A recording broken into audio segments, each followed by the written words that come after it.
Hello, everyone. So today it is my pleasure to introduce our speaker, Dr. Marvin Tanenbaum. So Marvin has received his PhD from Utrecht University for his work on cell division in a group of René Madema. And then he has started his postdoc with Ron Vale at UCSF, where he developed a keen interest in the mechanisms and dynamics of gene expression control. He pioneered several new techniques, including the SUNTAG system, and contributed to the development of CRISPR activation, CRISPR-A, a method to increase expression of endogenous genes. Currently, he's a group leader at the Hubrecht Institute in Holland, and also a junior investigator at the Cancer Research Institute, ONCOS. And his group develops and applies single molecule microscopy methods to dissect the temporal and spatial control of gene expression. He has pioneered methods to visualize mRNA translation and decay of individual mRNA molecules in real time in live cells, including the SUNTAG system and its application to mRNA translating imaging. The tools that have been developed in his lab have been distributed to over thousands of research groups, which is amazing.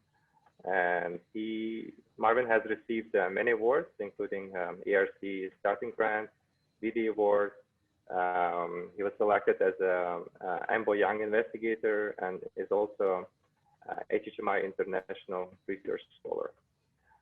So today he will share his work on importance of mRNA structure, on interaction between AGO and its target. So please help me to welcome Dr. Tanenbaum.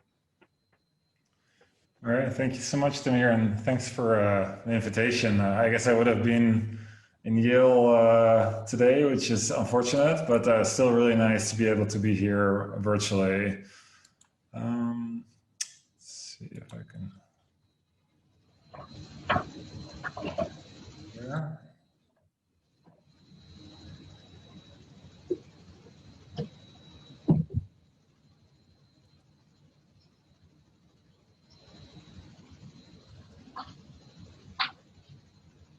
All right. Can you see my screen in presenter mode? Yes, yes. Yeah, okay, great. Yeah, so I actually changed the title of my talk a little bit to also include some actually really recent project. So I'll hopefully be able to get to that's been going on in the lab over the last couple of years. So as Demir said, we're mainly interested in understanding regulation of mRNA, mainly RNA translation and decay, and specifically try to understand the kinetics and the heterogeneity of these processes by using single molecule approaches to visualize translation and RNA decay. And so, of course, every cell in our body has the same genome, and yet the cells have these wildly different morphologies, fates, behaviors, and functions. And this is, of course, all due to gene expression control and different interpretation of the genome in that way. And gene expression is, of course, a very broad term, and different people mean different things when they talk about gene expression. And one can talk about chromatin modifications, transcription, RNA processing, RNA translation, elongation, decay. But my lab focuses mainly on the cytoplasmic side of gene expression, of an occasional venture into the nucleus. But we try to focus on RNA regulation in the cytoplasm.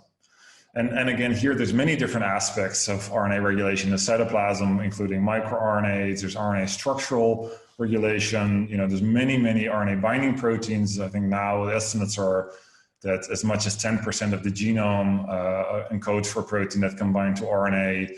There's modifications of RNA, of ribosomes. So there's a lot of stuff here that's happening that's contributing to regulation of gene expression sort of in a big picture. And I think the most important, slide to explain the way that we like to do our research is this slide, and where this is I think a sort of traditional view of gene expression, a static image which I think quite nicely explains the concept where one has transcription and RNAs get decoded by tRNAs that's catalyzed by the ribosome, and this way you actually decode the genetic information and make polypeptides. But I think this is an image, a simulation, computer simulation of what the cytoplasm may actually look like if one would sort of dive into the cytoplasm using a small submarine. And a number of things I think really strike me about this movie. So this is about a 2 microsecond simulation of about 1 square micron diameter. What you can see is, of course, how incredibly crowded the cytoplasm is. It's very densely packed with proteins and other biomolecules. You can see how dynamic it is. But I think also what really strikes me about this movie is how sort of chaotic it is. And of course, from everyone at a certain level understands that molecules don't have a brain and don't know what they're doing, and that they're just sort of randomly bouncing around in this soup of biology. But when you try to think about your favorite signaling cascade or your favorite process, I think most people like to think about it as a very sort of ordered process where protein X phosphorylates protein Y, then goes into the nucleus and binds to transcription factor and turns on a gene or something like that. But the question I think that is really, for me, very interesting is how do you get to that very ordered process that is very reproducible, and that of course happens, but how do you get to that from a basis of this chaotic soup of molecules? And I think it is also very easy to imagine that, when you start with this, chaotic soup, that the kinetics of processes are going to be very heterogeneous. You get a lot of variability within certain processes, and you may actually get a lot of errors as well, due to the variability of just this stochastic nature of single molecule behavior. And this is what my lab, tries to understand, and also tries to actually look at biological process from this sort of concept of single molecule dynamics. And then, of course, the big question is, how do you then actually, study biology at the single molecule level? And if I will make a very schematic picture of a cell with a nucleus and transcription and proteins and RNAs and ribosomes, it's pretty easy to study a single protein, because one can put a fluorescent protein on it, for example, GFP, and you can actually visualize it with a high-end microscope. You can see a single protein, and you can see where it goes and what it does. For RNAs, it has also been worked out, I think, quite nicely by Rob Singer's lab and Ron Vale's lab and several others, using tagging systems to actually introduce sort of a trans-tagging mechanism, where instead of fusing a GFP directly to the RNA, gets little RNA hairpins that bind to a protein, a phage protein, and that phage protein is then fused to GFP.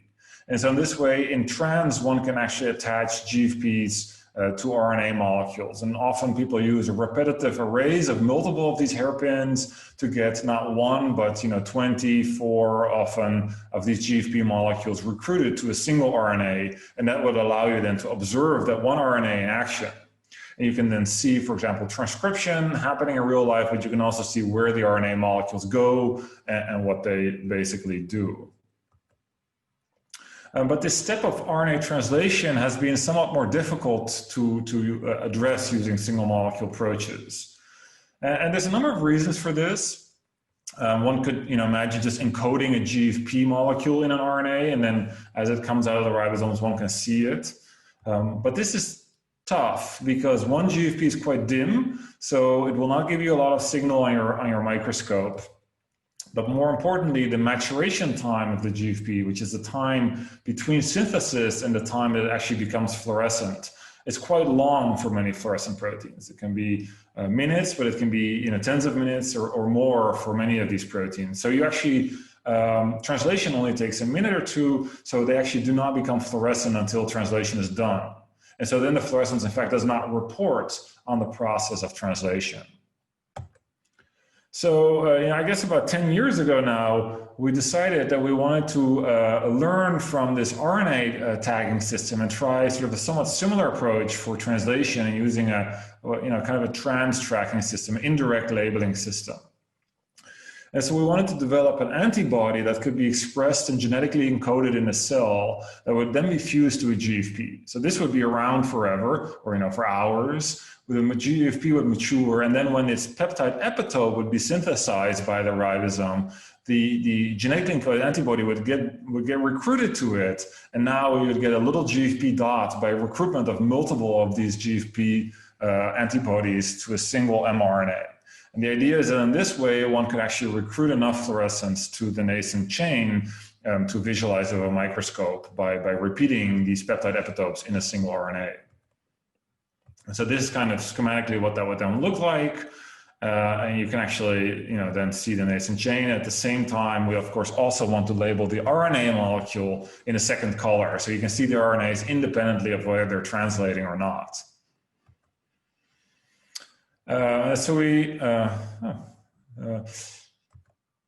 Right. So I also, would definitely like to acknowledge some other labs that have also developed similar approaches, including Rob Singer, Bin Wu, Tim Stezevich, and Edouard Bertrand. And I think it's been really exciting to see that, many people are using this technology now to study different questions in translation regulation. So this was one of the first movies we achieved, so don't pay too much attention on the nucleus, which is GFP positive in this case.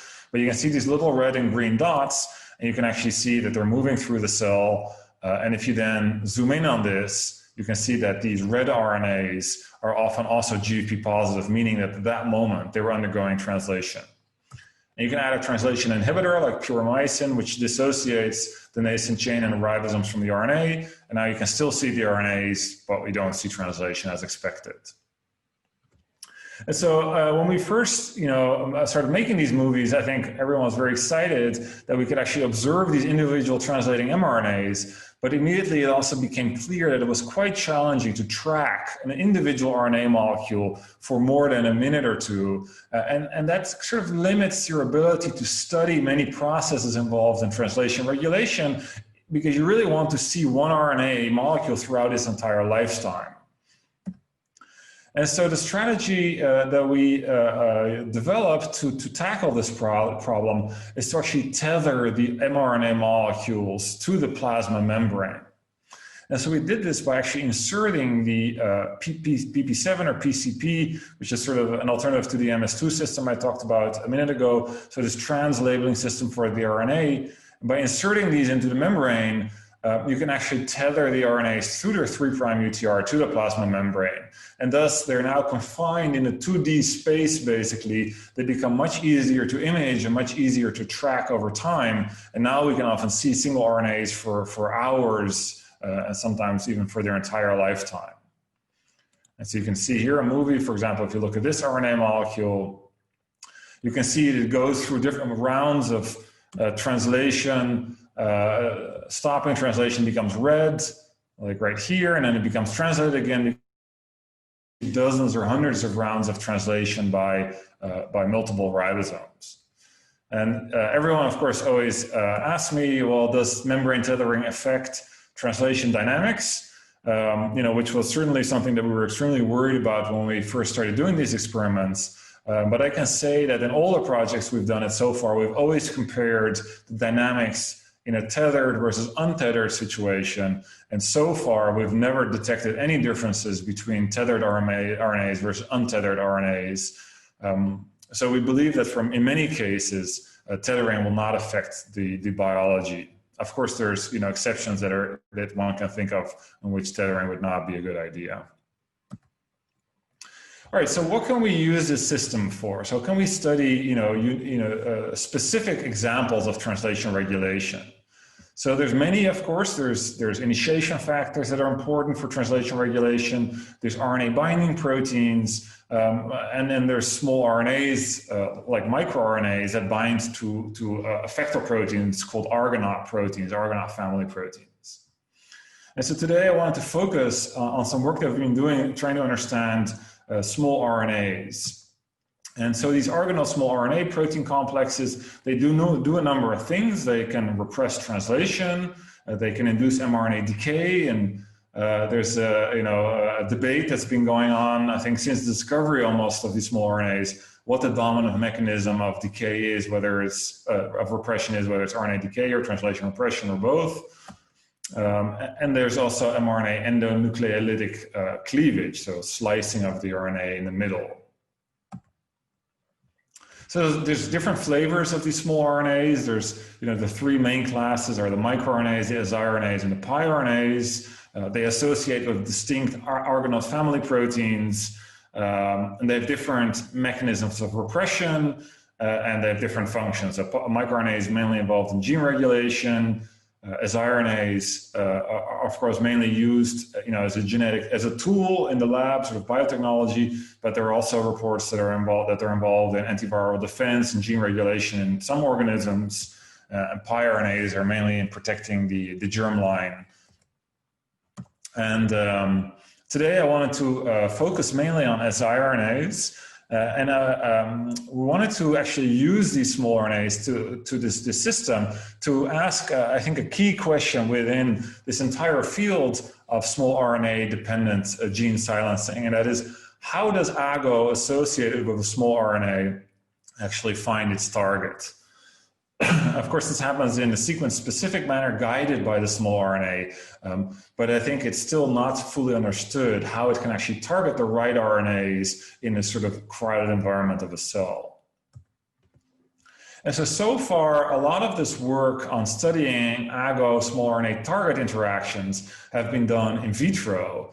And in vitro, of course, one can make a small RNA target of 30 nucleotides, for example, that has a binding site, and using a very sophisticated microscopy, people have been able to observe direct binding of AGO to the target and found all kinds of important mechanisms that guide it to its target. For example, one-dimensional diffusion along the target, hopping along different target sites and stuff like that. But really almost nothing is known about these, especially sort of biophysical target selection in vivo. And why would it be different in vivo? Well, there's a number of things. First of all, in these in vitro reactions, there's only one target, so it's relatively easy to find the right one. In vivo, there's tens of thousands of different RNA molecules. And so finding the correct target sequence among all those different molecules, can imagine that can be quite problematic. Similar, there's no competing RNA binding proteins here that are potentially sitting at the target site, masking it. There's no translating ribosomes, plus these targets are generally very short, so there's no secondary structure in the targets. So it's quite easy to imagine that in vivo target selection can be quite a challenge. And so we asked whether we could actually study this process using our single molecule approaches. And so very briefly said, the way we do this is we have our SUNTAC reporter that has these SUNTAC peptides at the N terminus or 5' end of the coding sequence. Then there's a gene of interest. And then there's a target site, which you target with a small RNA. And then we label the 3' UTR in red in a second color. And so you can imagine if one gets a siRNA binding event, you get cleavage of the RNA. And under the microscope, that would look something like this, where initially the green signal is associated with the SUNTAC, the ribosomes are translating the gene, and the red CR, normally they're co-localized, of course, in a single RNA molecule. But if you cut the RNA, then suddenly they're no longer co-localized. The GFP will then move away, of course, because the RNAs are tethered through their 3' UTR to the plasma membrane. All right, so this is what one sees when one images these cells. So this is just a control cell. We use an inducible promoter, so we can actually see the first round of translation, see sort of the whole life cycle of the RNA. And here you see a cell that was just induced to express the RNA of interest. So you can see these new RNAs are appearing, and you see sort of the first round of translation, and then they go into sort of a steady state, bright green state where the ribosomes are constantly translating, terminating, and new ribosomes are initiating. Now we introduce the small RNA. And what you can see is these RNAs appear, get translated, and very quickly you can see the splitting of foci. And perhaps you can see that more clearly here, in which very rapidly after translation initiation of the RNAs, the foci, the green and the red foci, split up and actually become two different foci, after which they're rapidly degraded and both foci disappear. So we believe that what we're observing here is in fact a real-time AGO2 mediated mRNA slicing, a silencing of these individual mRNA molecules. And we can quantify this, so we can observe, what's the kinetics. And so this is a typical type of analysis that will show lots of. So on the y-axis, the fraction of RNAs that are still uncleaved. So in the beginning, and this is all aligned to basically the moment that those RNAs start getting translated. And so you see after about 10 minutes after the RNAs have entered the cytoplasm and undergone translation, almost all of the RNAs are cleaved. And after about 5 minutes, about half of them are cleaved. When we do not have an siRNA, we don't see much cleavage. And when we mutate the siRNA binding site in the mRNA to make it RNA resistant, we also don't see cleavage. So this is most likely due to siRNA binding to the target mRNA and AGO2 dependent cleavage. And we also see that when we knock down AGO2, the cleavage is gone as well. So what can you learn from this?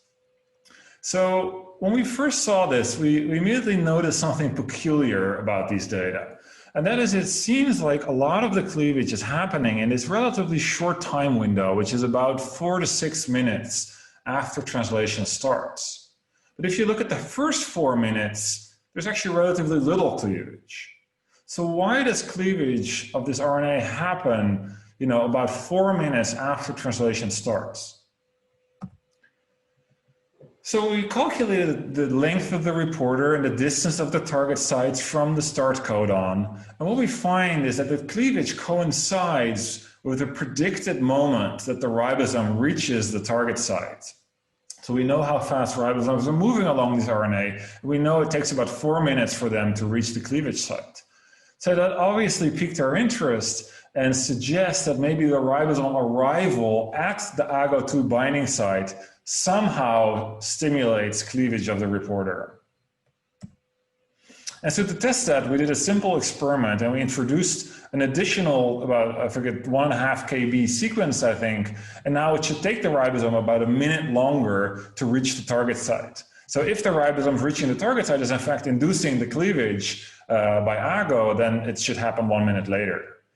And that's in fact exactly what we see here. I guess it's 2 minutes. You see this small delay in the cleavage moment. And so to really prove that ribosomes are in fact stimulating AGO2 dependent gene silencing, we introduced either a stop codon in the reporter that you can see here in blue, or we added a translation elongation inhibitor, either cyclohexamide or emetine, to freeze the ribosomes and prevent them from basically getting to the target site. And you see in all cases, you get this strong repression of target cleavage. And in fact, now you still see a little bit of target cleavage, and it happens about at the rate that it happens normally during the first 4 minutes, suggesting that there's sort of a low rate of ribosome-independent target cleavage and a very strong stimulation of target slicing by ribosomes. All right, so how does this work? Why are ribosomes stimulating the cleavage of target mRNAs by small RNAs and AGO?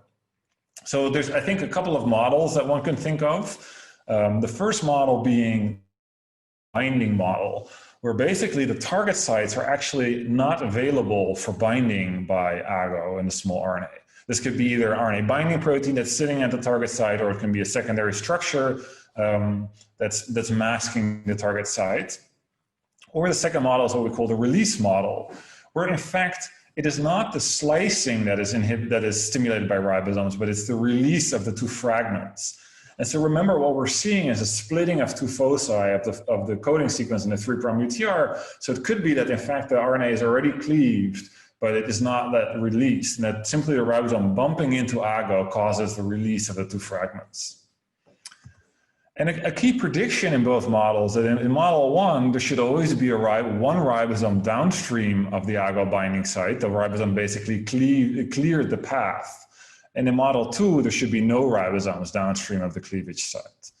So we looked at this, and since we have single ribosome sensitivity in our assay, we could actually observe that these translations, these RNAs, very frequently indeed had a little bit of GFP signal associated with them, the 3' end of the 3' cleavage fragment, suggesting that indeed model 1 was correct and that one ribosome was needed to pass the target site before cleavage could happen.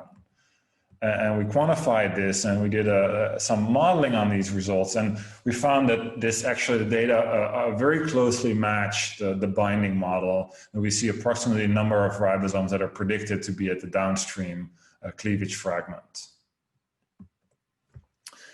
All right, so then we can again split the model up into two models. So why do ribosomes need to pass over the target site?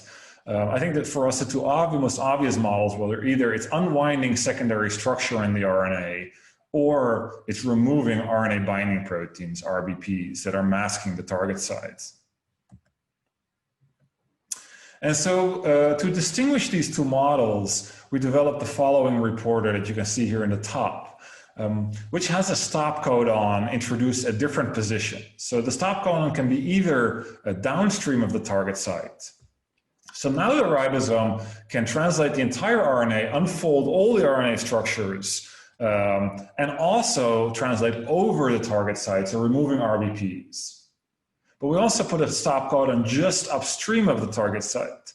So now the ribosome can unfold RNA secondary structures in the bulk of the RNA, but it's not actually passing over the target site. So if there's an RBP sitting on the target site, it's not expected to displace the RBP.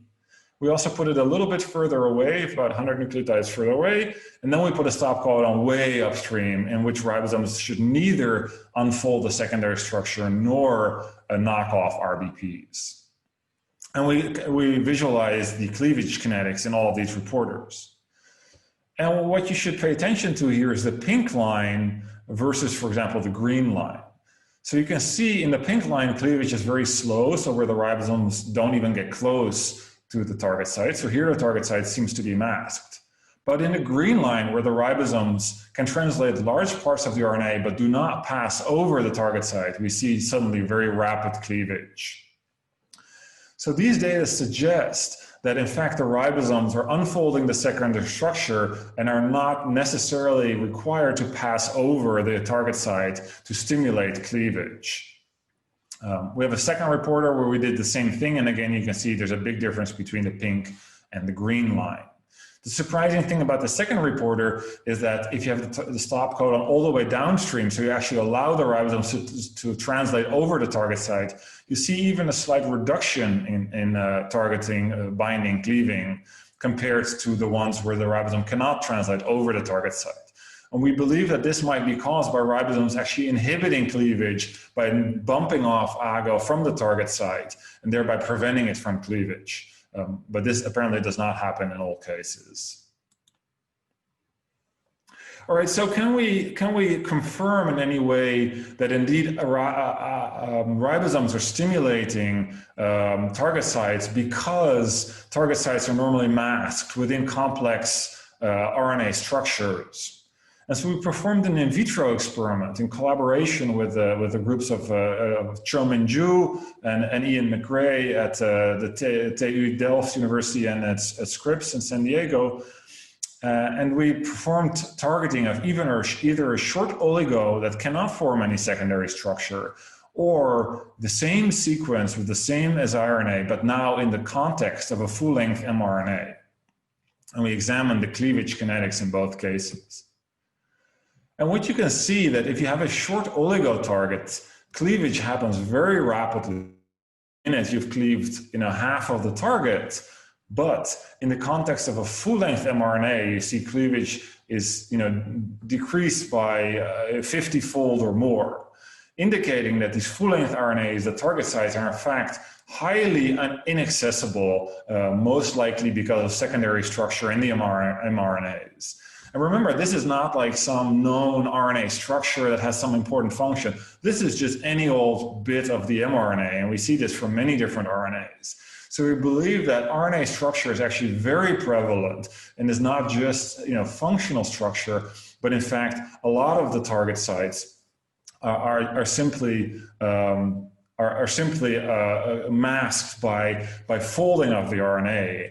And I think this is really nicely consistent with work from Antonio Giroldes' lab, where they show that in fact, indeed RNAs are very structured and that translation can reduce the structure and indeed stimulate AGO binding to the coding sequence, likely to the coding sequence of transcripts as well. And one way that we can further show that this is indeed RNA structure is by looking at temperature dependence. And when we increase the temperature, which is known to reduce RNA structure, we see that the full-length RNA is now getting targeted much more efficiently and actually a much higher rate than the unstructured RNA oligo target, suggesting that indeed temperature-dependent unfolding of the mRNA contributes to target site unmasking. All right, so what is the nature of these structures? What are these? Because when you look at it, doesn't look like there's a strong structure there. There's no strong homology within this target site. So we wanted to understand, why does it get masked so effectively?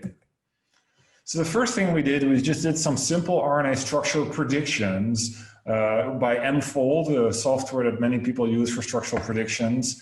And it predicted many structures within this region, and we just mutated all of them. Every single one, like 30 different structures were mutated, and we call this the mFold mutant. And our hope was that mutating all these different possible structures that the target site could be involved in should now alleviate the ribosome dependence. So now it should be targeted by AGO independently of ribosomes, because we thought the target site should no longer base pair with other regions of the RNA and should just be cleaved very quickly in the absence of ribosomes. And yet, you see that when we introduce a stop codon on the RNA, so do not allow ribosomes to help unfold it, you can see the pink line, which is the mFold mutant, is quite similar to the original wild type RNA, and still much, much slower than if you do allow ribosomes to unfold the RNA. So that suggests that the mFold mutant, so in which we removed all the predicted structures, is still in fact highly structured, and the target site is still engaging other regions of the mRNA and thereby masked. So we took this actually further, and we mutated every single former interaction that the target site might make with other regions of the mRNA. So anytime there's 4 consecutive nucleotides that are that could base pair with the target site, we mutated it. So this is like 130 different mutations, so really a lot. And now suddenly you see that this RNA gets cleaved very efficiently, whether there's ribosomes or not. So these RNAs are no longer engaging in target site masking by RNA structure. So that's sort of brings us a very different mindset about what these structures are, and actually suggests that these structures are very heterogeneous, and there might not be 1 or 2 or 5 structures that are forming, but maybe there's dozens of structures that are forming, each contributing a little bit to the overall sort of steady state masking. And to test that, we made actually 4 different former mutants, in which all of them we mutated a different subset of the formers. And you can see that none of them show a sort of all or nothing phenotype, that all of them show this intermediate phenotype, which is consistent with the thinking that there's indeed many different of these formers are contributing a little bit to target site masking. And indeed, it's a very heterogeneous situation, and that can explain why they're very hard to identify these structures by, for example, structure probing or structure sequencing-based methods, because there's so many of them and there's not one dominant structure that causes this target site masking. We also map the distance over which these structures form by introducing stop codons at different distances from the target site. So basically allowing structures to form within different regions of the RNA. And you can see that 500 nucleotides in these two cases is a region over which these target sites are interacting with other areas within the same mRNA. So quite a large area. So these target sites can interact with basically base pair with short regions that have complementarity over a region of many hundreds of nucleotides, suggesting that indeed they can be many different types of structures formed, because a former happens on average, of course, quite frequently. So I'd just like to end up with a model that I think we came up with based on these data, and that RNAs are basically constantly undergoing structural reconfigurations, and this can happen, thermodynamically, basically, and it could happen based on helicases in the cell, or just simply because there's an on and off rate of any nucleotide interaction, and so you can get masking and unmasking naturally in the absence of ribosomes. However, when a ribosome translates a region, you actually get a very rapid unfolding of the structure, and thus a very potent stimulation of target site unmasking, and often very rapid cleavage of the target site or binding by a microRNA. And one interesting implication of this work is that, in fact, probably the very best position to be as a small RNA is just downstream of the coding sequence. Because at this site, you actually have the ribosome unfolding all the RNA in front of you. So you actually open up the region locally, but the ribosome doesn't bump into ago and doesn't knock it off the RNA. And so you don't have the negative effect. And quite interestingly, when people actually, Dave Bertel's lab and many others have looked at where microRNAs are most potent, and it does indeed appear that microRNAs that are positioned just downstream of the coding sequence are often very potent compared to RNAs that are more in the middle of the 3' UTR. MicroRNAs are more in the middle or in the coding sequence. And so I think it will be very interesting to see whether indeed the mechanisms that we describe contributed to those findings. Sorry. All right, so with that, I wanted to kind of switch gears a little bit for a new project that has been developing in my lab, and that we're really excited about, actually, and it's starting to become more and more of a focus in the lab, and that is studying RNA viruses. And I think as an RNA aficionado, it's hard not to be interested by RNA viruses, because they do so many interesting, sort of RNA-related things, including things like frame shifting, irises, P2A ribosome skipping sites. They have a very strong codon bias. They have a lot of information packed into a small amount of sequence. There's many types of RNA viruses. Of course, the one that we talk about these days is the coronavirus, which is an RNA virus, but of course the flu virus, Zika, polio, the common cold, and it's probably the majority of viruses that cause human disease are RNA viruses. And so the one I want to talk about today is this family of viruses, which is called the group of viruses called picornaviruses, which include also the common cold, the rhinoviruses, and also polio, and many others. That we've been studying. Actually, we've now started looking at many of the other ones, I think, but these are sort of the most simple ones, the picornas. And so picornaviruses are what we call positive sense viruses. So that means that the genome of the virus, which is an RNA molecule, is actually also the mRNA. So it's the coding region. The negative sense RNA viruses, the genome is actually antisense, so it's the complementary strand of the coding strand. So when a picornavirus or a positive sense RNA, single-stranded RNA virus enters the cell, it basically injects its genome into the cytoplasm, and immediately that RNA can get translated. So it translates the viral proteins. There's about 10 to 12 of them for picornaviruses. And one of the most important ones is the polymerase. And this is the driver, of course, of RNA replication. This is, of course, for almost all viruses, the polymerase is the key enzyme for the virus for replication. The polymerase can then make an inverse copy of the genome, and that then is used as a template to make more positive strands for the RNA virus, which then, of course, can get translated again, and the cycle repeats itself. So for any virus, the evolution, of course, has driven this ability for the virus in the host, and it tries to replicate as fast as it can and as many particles as it can, which of course will allow it to survive and to proliferate within an organism and between organisms. And of course, the human cell, as well as any animal cells, as well as bacteria, of course, we all have antiviral mechanisms to prevent or inhibit the replication of the virus. And this is sort of, this battle that's been going on for probably as long as we've had, cells. And of course, even in E. coli, you have CRISPR-type systems, which are also antiviral mechanisms. And the viruses, of course, in turn have evolved many strategies to evade these antiviral mechanisms or to suppress them.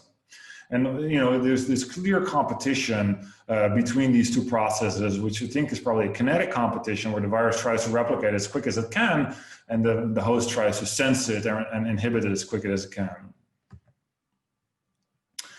And what really struck me about virus research when we first started to talk to a virologist at the University of Utrecht, Frank van Kuppenveld, that we have had a collaboration with for a long time, is that they have had a lot of trouble studying the early phases of infection.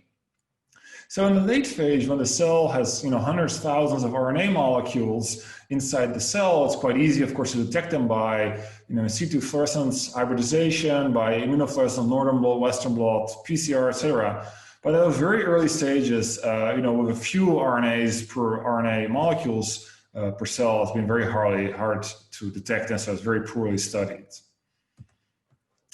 And I guess we wondered whether these initial stages of infection are really sort of key to understanding the eventual outcome of the infection. And to me, it seems intuitive that when there's only a single viral molecule in the cell, single viral RNA molecule, the host cell has an opportunity to get rid of it, to degrade it, to block its replication, somehow to stop it. But once there's 1,000, viral RNAs, it seems quite difficult to imagine how a host cell could prevent, further replication and spread of that virus at that stage. So it may be that these early stages are really key to understanding the outcome at the single cell level of a viral infection. But as I said, viral detection has been an issue, but also the infection actually occurs fairly asynchronous within a population of cells. And so any sort of snapshot assay or bulk assay wouldn't really capture any sort of molecular event very well because of this asynchronous infection. Of course, a lot of these assays are snapshots as well, and so you don't really get the dynamics of the infection either. And so there's many questions that we were hoping to address, and that is where and when does viral infection happen? Where does the translation happen of the incoming VRNA? Where does replication happen? But also a really key question is, what is the success rate?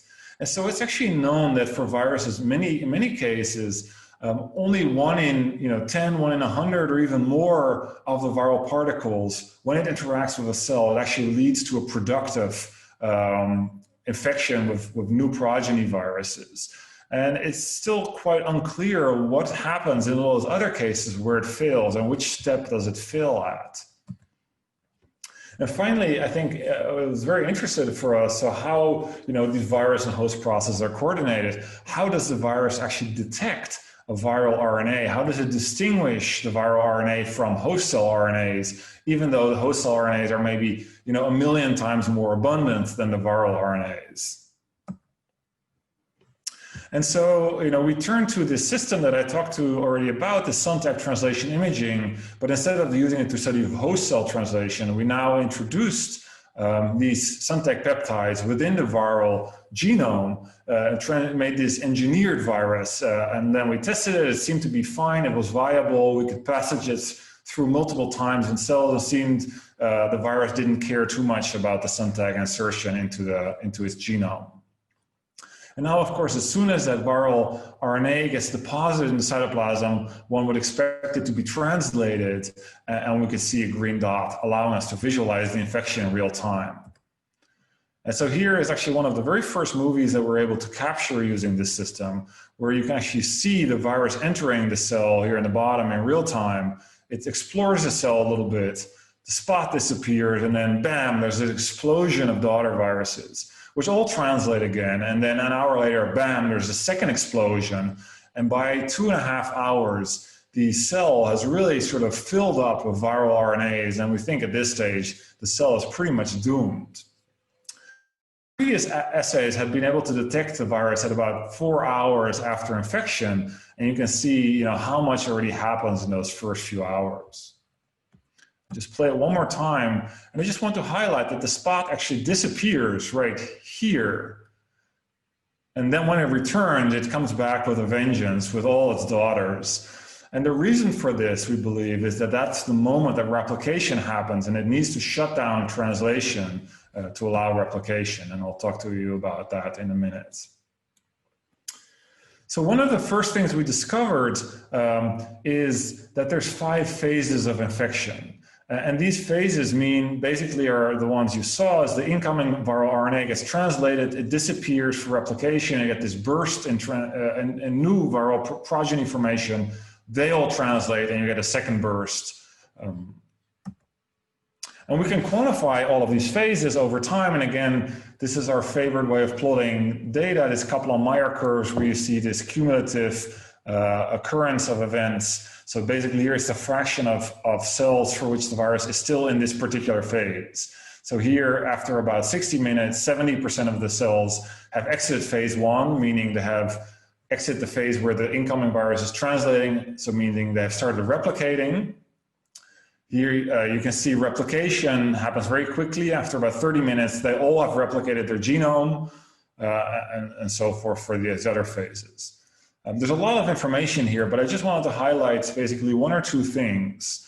And one of the most interesting things is we found that phases 1, 3, and 4 all go to completion. So they go to 0, meaning all cells eventually complete this particular phase. But phase 2 is different. Phase 2 is the replication phase of the incoming viral particle. And the 20% of the cases, the virus never shows any progeny. So it tries to replicate, but it doesn't successfully do it. So here's just an example of that, where you see a single spot. This is the incoming viral particle. It starts to try to replicate, the spot disappears, and it's gone, and you don't see any daughters reappearing. A second thing I wanted to highlight is this tail in the distribution of phase 1. So while some cells, the viral RNA initiates replication after as little as 20 minutes. In other cases, it takes 6 hours before that incoming viral RNA finally starts replicating. And this was intriguing to us because from the virus's perspective, it makes sense to try to replicate as fast as you can, because once you've replicated and made a bunch of daughters, you're pretty much safe, and it's much more difficult to eradicate the infection. And yet some of these were taking hours and hours to apparently initiate replication. And so, as I mentioned, the replication actually requires shutdown of translation because the ribosome and the polymerase actually go in different orientations along the same track, RNA track. So you cannot have a translating ribosome when you're trying to replicate your RNA. And so the question then is, how do you actually shut down translation to initiate or allow the replication of the RNA? And what could be explaining why some of these RNAs are not really shutting down their translation or not initiating replication? So we looked, carefully examined these viral RNAs that were taking so long before they were making progeny. And what we found was very surprising is that actually you see over time there's one spot in the cell, so the translating RNA, but then briefly you see these bursts of 0 spots. So it disappears, but then it reappears again, and it disappears, and it reappears. And what turns out is that these viruses are actually probably doing multiple attempts at replication. So they shut down translation, they try to replicate but fail, and then they reinitiate translation to try to make more polymerase for a second attempt at replication. And we have a lot of data on this to support this hypothesis that I don't have time to go into this. But for example, if you add a replication inhibitor to the virus, you see that they constantly do this. They shut down translation after 30 minutes. they obviously fail to replicate and they turn translation on, make more polymerase and try again and again and again. And so this appears to be a mechanism by which if they do fail the replication, they give it another shot by making more polymerase. So in the final part of my talk, I wanted just to show you one thing that we've been doing as well to understand how the host cells actually combat the viral RNA. And to understand, I just wanted to introduce one molecule, which is interferon, which is one of the key antiviral signaling molecules of host cells that does many, many things, including activation of immune cells, but it's actually a very cell intrinsic as well. So every cell has an immune system, basically, not just immune cells, but also fibroblasts, epithelial cells, etc. And if they detect the viral RNA, one of the first things they do is they make interferon and they excrete interferon, they secrete it. And the idea is that the neighboring cells then would see the interferon and would know, hey, there's an infected cell within our tissue. We got to be careful and we got to be prepared for this viral infection. And so indeed, if you treat cells exogenously with interferon, it's well known that virus infection happens much less efficiently than with naive cells. So cells are actually able to prepare themselves for the viral infection. And there's many genes that are getting upregulated by interferon. And so we wanted to see if we could actually discover something about these early stages of infection and the role of interferon within these early replication. And so when we treat these cells exogenously with interferon and actually look at all these viral phases, it immediately jumps out at you that, if you compare the black and the red, phase 1 seems quite normal. So the translation is quite normal. The transition from translation to replication is normal. But then suddenly they all get stuck during the replication of the incoming viral particle. So somehow the cells become extremely good at sensing these viruses and blocking them basically as soon as they come in and making sure that they don't even go through one replication step. And what is really remarkable, and we don't understand this at all, but if the cells do show viral replication in these interferon-treated cells, once they've made 10 or 15 viral particles, viral RNAs, then somehow they can continue proliferating their viral RNAs. So it seems like there's really a bottleneck very early on. We like to call it an Achilles heel of the virus, of the incoming replication step, which seems to be a unique opportunity of the host cell to prevent the virus from spreading. And that interferon very potently stimulates this ability of the host cell to detect the virus at that very early stage and prevent its replication. And so we single cell sequencing on these cells. Now we found a whole bunch of genes that were upregulated, and we're now mapping these genes. And we found we did a screen for at least a subset of these genes, and we found actually 6 different genes that are essential to repress replication of the incoming virus. And this is just one example of these. It's called IFIT1. And you can see that the red line is interferon-treated cells, the black line untreated.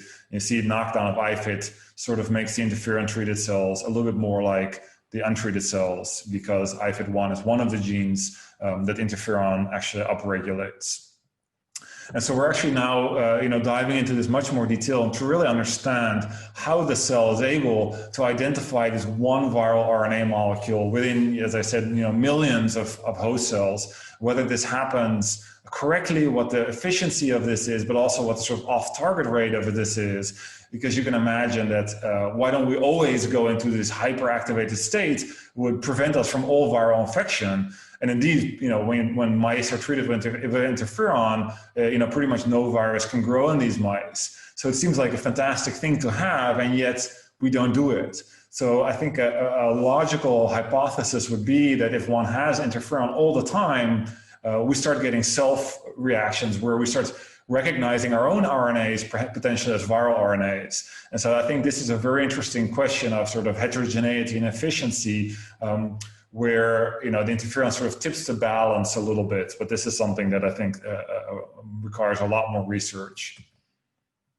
So just the conclusions of the second bit.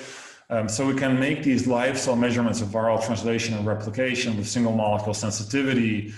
We see that the dynamics are quite heterogeneous. And we're currently trying to understand also whether this is stochastic or not, and whether actually the stochasticity in the dynamics determines whether the virus gets detected or not, and whether you belong to the 40% or the 60% that replicates or doesn't replicate. We, I think, discovered a very interesting new antiviral mechanism which acts at the very early stages of viral infection and identified at least a few new genes that are involved in this process. And so finally, I just wanted to acknowledge all the people that are involved. So a really talented PhD student, Sanne Boersma, was a driving force actually in both of these. Oh no, sorry, in the second project, in the virus project. And she did this together with our collaborators that unfortunately fell off the slide, Frank van Kuppenveld at the University of Utrecht, and also working together with postdocs Huibere Bouw and Lucas Breurs over here. And the AGO project was mainly driven by a postdoc lab, Suzanne Ruitenberg, together with a computational biologist PhD student, Stijn Sonneveld. And this work was a collaboration with Churl Minju and Ian McRae that I already mentioned during my talk. And thanks for your attention. Thank you, Marvin. That was a really, really beautiful talk. So now I think we can open the floor for questions. So first, we're going to start with the live questions where you can like unmute yourself and start your camera. So whoever has a question, maybe you can use a raise hand function and raise your hand and then unmute yourself and go ahead and ask the question. So Antonio, okay. Raise hand. So Marvin, beautiful talk. I was really interested to see the 4 nucleotide mutations that you did. So that suggests really that there is not a predominant structure, but really it's a very dynamic structural kind of masking of the microRNAs. So any more thoughts on that?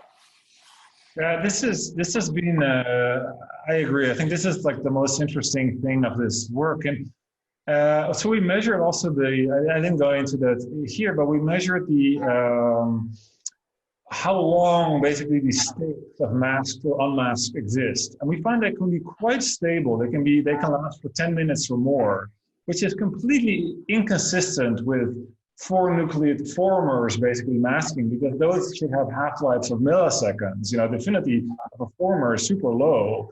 And so what we think is probably happening is that the RNA actually has multiple, so if you look at the energy landscape of a folding of an RNA, it probably has multiple sort of valleys in the energy landscape, where it sort of forms like a more or less stable ball of RNA, that the core is stable, but individual, nucleotide interactions might be doing this. And in some situations, there might be like a former very close to the target site, and so it's doing, it's mostly masked. In other cases, it's sort of, the target site moves to the outside and it's not so masked, and you can cleave it quite easily. So I think this is the way, to me, the most logical explanation for these two findings, that it's the very short sequence that are masking, yet these states can be quite durable and stable over time. We have no evidence for this whatsoever, but it's something that really intrigues me as well. Next, we have Haitanya. Yeah. So when you tell the messenger RNAs to the plasma membrane, did you see any significant changes in the kinetics of translation or stability? And if you have not seen that, do you foresee this might happen? Yeah, so we don't see any differences in translation, initiation, elongation, or AGO. We've also done AGO cleavage, RNA decay. None of that seems affected in the experiments that we've tried. We always do both for every study. One of the first controls we do untethered. So it seems like so far, I mean, of course, if you do ERR dependent translation, it's a different point, but so far it seems like it doesn't affect translation. Great, June. It's a great talk, and actually I have two questions. One on the first part so you basically describe there's interaction within the molecule itself that seems to be blocking the siRNA binding and the ego access to the site. But have you noticed any potential transit effect, like another RNA may have an effect on this access? Yeah, no, that's a great question. Whether you get we would say probably it's the minority, and the reason we would say that is, for example, when you make the delta former, we see that it was mostly lost. So there, of course, it should still be interacting with all the other mRNAs. So in that case, probably it was mainly intramolecular. Of course, that doesn't exclude that it happens, but probably to get really robust masking, probably intramolecular will be the dominant mechanism. I see. The second question is regarding your second part of the virus project. So actually, it's very interesting. You show that basically, if you induce interferon, it does not block the later replication of the virus. So what do you think it may be happening? Is that simply because it's overwhelmed the system so that the number of interferon stimulated genes are not capable to suppress all the replication to go forward? Yeah, it's definitely a possibility. I mean, our initial thinking was probably those cells somehow didn't respond to the interferon properly, because 40% of them just basically show like a wild type phenotype. And so, okay, they just didn't induce. So we did single cell sequencing, and actually that's not the case. All the cells induce the interferon stimulated genes to equal amount. I really don't know the answer to the question. I don't know why they're somehow, whether there's something special about the initial phase, or as you say, they're overwhelming. I would think initially, there's 15, so that doesn't sound like overwhelming yet. So yeah, I can't answer it, unfortunately. We have some questions in chat. Xiao, she asked, they asked, very amazing movie. Have you co-labeled with nuclear markers such as H2B? I wonder where this colocalization happens, nuclear or cytoplasmic or both. Which movie are we talking about? I think they were referring to the first movie where you was showing contact. If I'm wrong, like, you can unmute yourself and ask questions live. Hello. So Hi. I'm in the movie. So you have the AGO2 and messenger RNA. So the green and the red colocalized or not, that movie. Okay. So that's exclusively in the cytoplasm. So you were asking whether it's in the nucleus or? Yeah, it's in the nucleus or cytoplasm or both. It's only in the nucleus, so we don't see any translation in the nucleus. So the green dots never appear in the nucleus, and we also don't see any cleavage in the nucleus. So we look by single molecule fish, for example, and there's no cleavage in the nucleus, which is also consistent with a paper from Jeff Chow a year or two ago. So I think there's AGO in the nucleus, but it's doing other things than cleaving. Thank you. I think we also had a raised hand function from Ayman. Yes, hi. I just have a question about the model you presented with a virus, the second part where you mentioned there's this kind of switch between replication and translation to provide more of the polymerase. Have you tried to like ectopically express the polymerase and see if that's actually still withstand? Yeah, that's a great question. So we have not done that, I think. It's definitely something I've asked for many times. So the idea, so there's actually a very interesting thing. So I didn't have time to go into that, but it seems like there's a clock. There's a clock that times the switch from translation to replication. It takes an hour, and it always takes an hour before it goes to replication. And indeed we thought maybe, if we overexpress the polymerase, it should go to the replication stage quicker. But what we have done is we have looked at that clock in very early infection when there's like there's only one molecule of the viral RNA, versus very late infection when there's tons of molecules. And the clock is the same. It takes exactly 1 hour, whether it's early or late. And so that suggests that it's in cis. that the RNAs are the polymerase acting in cis, and there's more evidence for that as well. For example, you cannot do complementation with a polymerase that's expressed in trans. So it seems like the most likely model is the polymerase gets synthesized and binds to the same RNA where it was made. And so that would argue why it wouldn't work when you overexpress the polymerase. So somehow it's probably counting, there's some evidence that the polymerase forms an oligomer, some in vitro evidence. So there's some suggestion that maybe the clock is basically formation of the oligomer that has to make some number before it's a potent polymerase. Thank you. Great talk. Great. I think we have the last question in the chat. So Junji is saying, great talk. Have you also looked at microRNA targeting? Yeah, so the original the project was actually a microRNA project, and the postdoc that was running this, she got a grant on studying microRNAs. And as I mentioned earlier in our one-on-one talks, the siRNA was actually a control that we just wanted to do real quick, and then we got stuck on the siRNA for 4 years, and actually never got to the microRNA, unfortunately. I mean, I know other people are doing it, and so that for me was also a reason to just not focus on it. But yeah, it's an interesting question, and surely something new can be learned about microRNAs as well.